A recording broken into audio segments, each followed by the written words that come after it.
Hello. To unsubscribe Gaana or similar apps from the iPadOS, you have to click the subscription option, and then you can see all the subscription options, and you have to untick your subscription, and then it shows it will expire in 27 June in my case. That means it is already unsubscribed.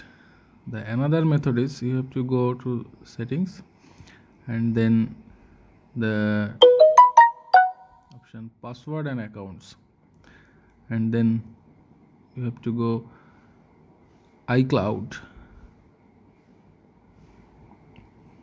Yes, this option, and next subscriptions. The similar thing,